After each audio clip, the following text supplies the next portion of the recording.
Marine protected areas work well when they are truly protected. And protection works when it is real. This is the How to Protect the Ocean podcast, your weekly ocean news update. If you care about staying informed on what's happening with the ocean every weekday, hit that follow button right now so you don't miss tomorrow's story. All right, let's talk about marine protected areas in this episode. Fully protected, well-enforced marine protected areas are often called no-take MPAs. Consistently, they show that rapid increases of fish biomass happen when it's fully protected. Recovery of large predators happen when it's fully protected. Higher biodiversity happens when it's fully protected. Greater ecosystem stability happens when they're fully protected. And spillover benefits to nearby fisheries happen when it's truly protected. The difference between success and failure is enforcement and, of course, level of protection. So the key question that we have to ask today: what separates real protection from paper parks? So let's just kind of set this all up. An MPA, a marine protected area, is a imaginary boundary in the ocean that protects us for a specific reason. Oftentimes, fisheries or biodiversity. It just depends on what you're protecting. You can protect both in that, but when it's really targeted, just like you would niche down a business. You know, they say the niches, the riches are in the niches in the U.S. It's niche, by the way. You can't stand hearing niches. But regardless, it works on the rhyme. But when you specify what that purpose is for a marine protected area, you will find that you'll get better protection. So you can protect for fisheries or biodiversity. Those are often the case. Now, in the last episode, we discussed how some MPAs are failing top predators like sharks due to weak enforcement and loopholes. Many of these protected areas allow industrial fishing. We saw that in the UK where they allowed bottom trawling. Now, if you think about this, an MPA protects an area. It protects largely a habitat or multiple habitats that allow for a biodiverse or a diverse area to be protected. That diverse area also supports diversity of fish, diversity of invertebrates, all these different types of things that allow for food web to have its complexity and have multiple functional resources or functional species that will contribute to the ecosystem as a whole and contribute to that stability. When you allow for industrial fishing to come through and bottom trawl, you get rid of that habitat. It's gone, right? It'll take a while for it to recover. But if you go through the entire protected area or multiple times and you trawl and you dig up the bottom like a trawler would. So a trawler is essentially, it's a ship that has this net that has doors on its side that opens up the net, right? And then the net comes back and then you have this chain along the bottom that connects to the doors, and then that gets grinded against the bottom as the ship moves a little slower than it normally would. And then all the fish that are on the bottom or whatever's on the bottom will go into the net. Now you have mesh sizes that will allow larger fish to go out. Sometimes you'll have like sea turtle devices that allow sea turtles to go through the net or get out of the net so they don't get caught. But a lot of times anything that's in that area could be bycatch like marine mammals or sharks or anything like that, and as well as other fish and invertebrates and habitats. That all goes into the net and gets destroyed. Right, they're gone. They get taken up. Some bycatch gets thrown over. If it's in time, it works. If not, it doesn't work. It's a very destructive fishing practice, but it works really well in capturing everything. And so if you're targeting for a specific species, it'll catch a lot of other things, but it won't catch like just what you want. But you can work it so it catches close to that, and it's used quite often. So in the UK, they use bottom trawlers in these marine protected areas, really making it not a marine protected area. It's just an area that they would protect every once in a while, except when bottom trawlers would come through. So, of course, if you have industrial fishing happening, if you have a lack of monitoring, so you're not really monitoring what's happening, and if you're seeing the success of these marine protected areas, which there are successes in these protected areas that are actually enforced and have specific levels of non-activity, let's just say, you will get a protected area. And if you don't have any compliance, if you don't have the buy-in from the people, from the fishers, from the people who are using those marine protected areas or will benefit from those marine protected areas but are using it nonetheless, then you will not have a marine protected area. It's basically just a paper park. essentially. So that protected boundary on a map does not necessarily equal ecological protection. You'll see that there's a boundary, but without any kind of enforcement, without any kind of levels of non-extractive activity that happens, or the banning of extractive activity that happens, you just have a paper park, right? So if you look at all of these areas where you allow industrial fishing, you don't monitor, and you don't have any compliance, and you contrast that with an area that does have monitoring, it doesn't allow extractive fishing or industrial fishing, and it does have compliance, you get what we call protection. So like I said, when protection is real, ecosystems respond quickly. So let's look at the literature. So there are over 18,000 marine protected areas that exist globally. Coverage has expanded rapidly over the years, especially in the past decade. We are in the 2020s, but essentially we are in the decade of the ocean, where there is a rule by 2030 we will have 30% of land and marine resources protected, or marine area protected. That's called 30 by 30. That's what you'll probably hear that a lot. There's a lot of problems with 30 by 30. The idea is understandable. It's like, let's protect 30% of the ocean by 2030 and 30% of the land by 2030, 30 by 30. Are we on our way to that? No, not at all. And have things been protected more as a paper park than a real protection? Yes, absolutely. That has definitely happened. But we're working on it, and hopefully we can change that around. There's hope that we can change that around if the right people are in place. But when you would look at those 18,000 MPAs, only a fraction are actually fully protected, as in no-take areas, meaning you can't take anything from there. There are even some no-take areas that you can't even do research. Scientists can't even do research to monitor. They just say, no, we're not taking it. It's a sensitive area. Often these MPAs can be a specific habitat, like a coral reef, a seagrass bed or seagrass meadow, or a mangrove or salt marsh, or a mud flat, or an important tidal area. There's a lot of different areas that it can be. It could be just an area where we know there's a specific assemblage of fish, and so we want to protect that assemblage of fish, and then other assemblages could be invertebrates as well. So it's a lot of different reasons why they can be a marine protected area, what they're actually protecting, right? Once they're fully protected, then they are protected, but that only represents a small percentage of the ocean. Then the total coverage of ocean suggests. So 18,000 MPAs, only a fraction of that, like a small fraction, are actually no-take areas, right? So when you have these no-take areas, you don't allow anything so scientists are not allowed to do research. Some of they allow, but that's not extractive. No snorkeling, no scuba diving, no fishing. There's a lot of things that you cannot do in these areas. So coverage, just like the other day when we talked about coral coverage, is not the best thing for MPA. So coverage is not the same as protection quality. Just because you have coverage, just because you have a percentage covered, doesn't mean that the quality of that area is going to be protected. Just like coral cover percentage didn't really mean what we thought it meant in terms of the complexity and the rugosity, like the actual resiliency of a reef. If it's not 3D, if it's just a flat reef, it's not as healthy in terms of quality as is you would see like in a 3D reef. So just the fact that we look at an indicator as coral coverage doesn't necessarily mean that you have a healthy coral. Now, some of the data that's come out, we've seen articles in Science and Nature where we've seen biomass increase. So no-take MPAs show significantly higher total fish biomass compared to partially protected areas or open areas. So the biomass of large predators such as sharks increases disproportionately. So that means it increases a huge amount. Recovery can occur within 5 to 10 years, sometimes faster depending on the species that you're looking at. If it's a slow-growing species like grouper, it might take a lot longer. If it's a fast-growing species, it might be a lot shorter.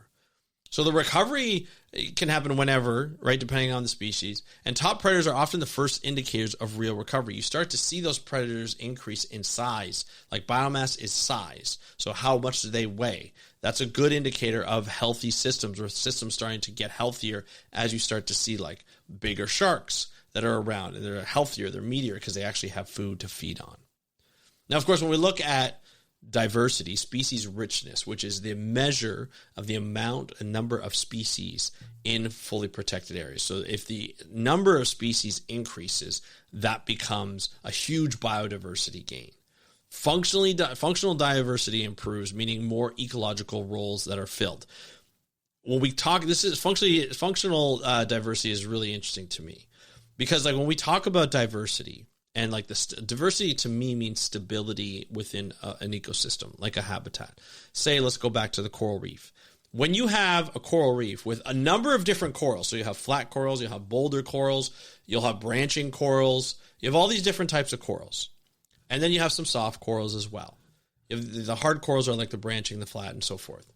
When you have a number of those, then you have resiliency within the habitat. When you have a number of different species of fish or invertebrates that do similar things, so clean off algae off a coral, or will attack predators that are coral eating, and keep away predators that are coral eating.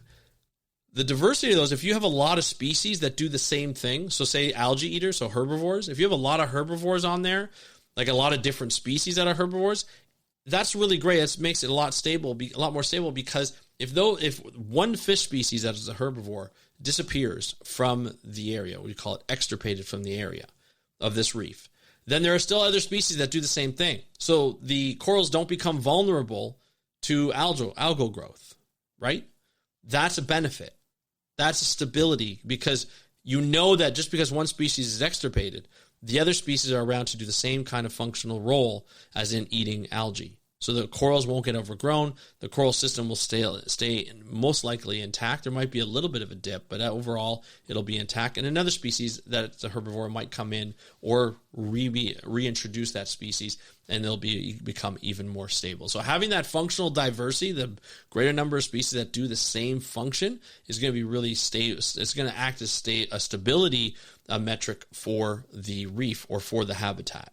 And then, of course, food webs become more complex and stable. There's going to be a lot more layers, especially of different functional roles, and then those layers the food web becomes a lot more complex. If you think about just like a genealogy tree, like if you go to 23andMe or whatever, I know I've heard it's a ripoff, but maybe not.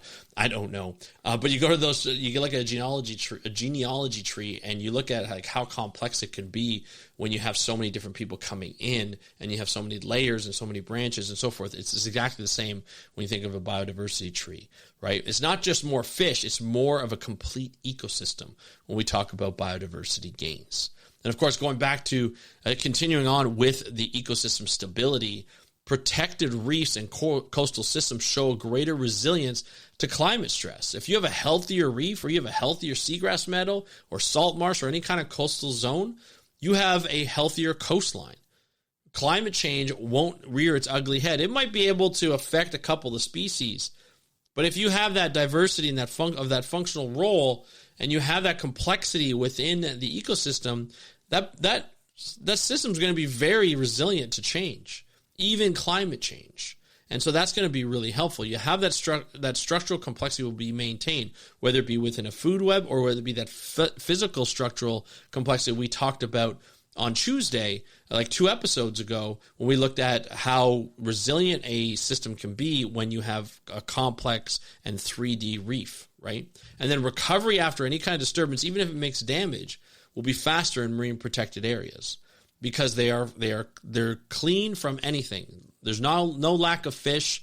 There's no degraded habitat from a trawl going through or fishing hooks or anything like that. You have a healthy reef. So MPAs do not stop climate change, but intact ecosystems are better able to withstand it. Now, what separates real MPAs from paper parks? We kind of talked about it a little bit. Well, let's talk a little bit. Let's go into more detail.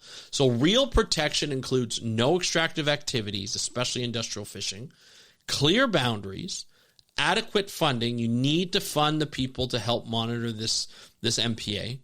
Active enforcement, again, you need the funding for the enforcement. The enforcement allows for make sure that people are not doing anything illegal and not doing anything that goes against the success of an MPA, and then monitoring and compliance systems, making sure that everything is being watched, everything is being observed to make sure that things are going right, and then local community involvement. You need the buy-in of the local community because they are the ones who need to use that coastline for either, security systems or for food or for pleasure. Whatever that might be, they can use it. Now, paper parks are often they allow commercial fishing.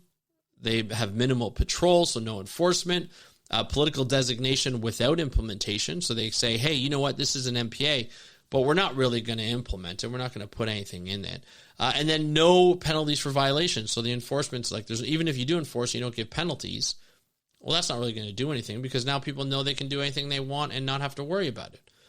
So protection level and enforcement intensity are the key variables to a healthy marine protected area, even a system.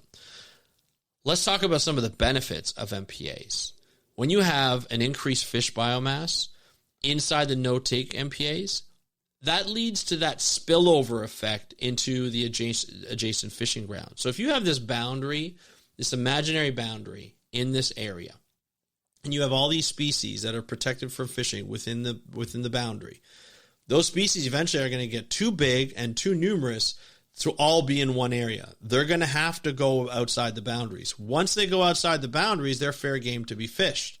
Now, obviously, fishing has to be controlled to a certain amount, but that spillover effect of spilling over the boundaries becomes a lot better when you have high biomass and high numbers, right, and diversity of fish. So now the fishing communities are going to be happy because they are able to fish responsibly, of course. And you're happy because you see this spillover effect happen all the time. There's going to be more production within that MPA. It's just going to be a source of biological diversity and biomass, which will be wonderful. One thing we haven't touched upon is larval export.